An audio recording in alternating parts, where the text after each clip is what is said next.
It's game day in Charlotte, North Carolina. It looks like the rain is gone. Thank goodness for that, as Florida State takes on Georgia Tech in the ACC Championship game, 8 o'clock on ABC. I'm Lane Hurt along with Jonathan Schlesy. Jonathan, we all know what's at stake. A win in Florida State is in all likelihood in that college football playoff. A loss, they're left outside looking in. With all that said and all those stakes, what do you expect from Florida State tonight? I expect a big game. I expect that, you look at what Florida State did against Georgia Tech last time. They limited them from the run game, and that's what they have to do here today. Mario Edwards had a big game last time. It was his first career start. I expect the same thing today. I honestly really think that this defense wants to show the nation what they can do.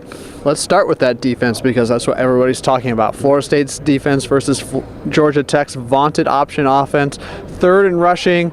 They convert first downs on third down a large percentage of the time. Long drives, time of possession, third in the country. And this is a tall task for the Seminole defense. Oh, it absolutely is. I mean, that's the biggest key right there is third downs. If they can stop them, if they can limit, the amount of yards they get per carry, if they can get those down to 2 to 3 sometimes, if Georgia Tech starts getting 5 runs, 5-yard runs a carry, it's going to be a long day for Florida State. But if you can limit those to 2-3 yards, I think Florida State's defense can be successful here today. Absolutely, Jonathan. And like you said before, look at the key as Mario Edwards Jr. and then the safeties, Tyler Hunter and Jalen Ramsey. Usually those guys you expect to make big plays in the passing game. They've got to make big plays at the line of scrimmage if they're going to slow down Georgia Tech enough to get enough possessions to where they can go out and win.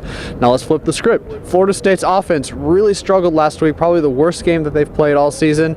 Now they face Georgia Tech's defense. Not to say anything bad about Georgia Tech, but this is probably the worst defense Florida State's played in a month. Oh, it absolutely is, and this is where Jameis needs to step up.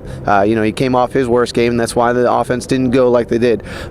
If he can have a good day, if he can limit turnovers, because you look at Georgia Tech, they thrive on turnovers. They've scored 123 points off turnovers. If Florida State can limit those turnovers, offense should be good to go. Now, this is the most adversity Jameis Winston has faced on the field in his career, coming off of his worst game as a starter at Florida State. How does he respond? Can he come out, make the big plays, get back to the Jameis Winston we're used to seeing on the field? And if so, I think Florida State will be fine. And of course, you have that little guy, Dalvin Cook, who could play a huge role in this one. Quickly, give me a couple of keys.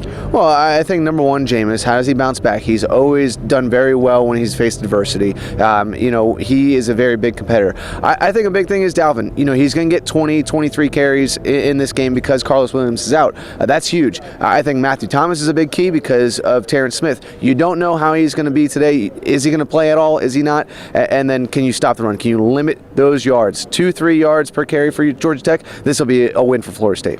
For me, I look at maximizing possessions. When you play Georgia Tech, you don't get a lot of possessions, and Georgia Tech allows teams to get down the field. However, they bulk up inside the 20, inside the red zone. Florida State needs 7 points when they get down there, not 3 points, and maximize all those possessions. And then, of course, defensively, like you said, win first down. Make Georgia Tech have to throw the ball occasionally when you want them to throw it, not when it comes as a surprise, but when you want them to throw it. And that way you can find a lot of success against Georgia Tech. And of course, game time, kickoff, 8:13, 8:14. Yeah, it's somewhere in there. Somewhere around there. I know they say 8 o'clock, but it really is around 8:14. Depends on ESPN. and of course, Seminoles.com has everything you need before the game, during the game, after the game, video-wise, recap, highlights, analysis. And of course, senior writer Tim Linnefelt will have his post-game analysis from the game as well, as Florida State looks to clinch a berth in the first ever college football playoff. For Jonathan Schlesy, I'm Lane Hurt. Go Noles.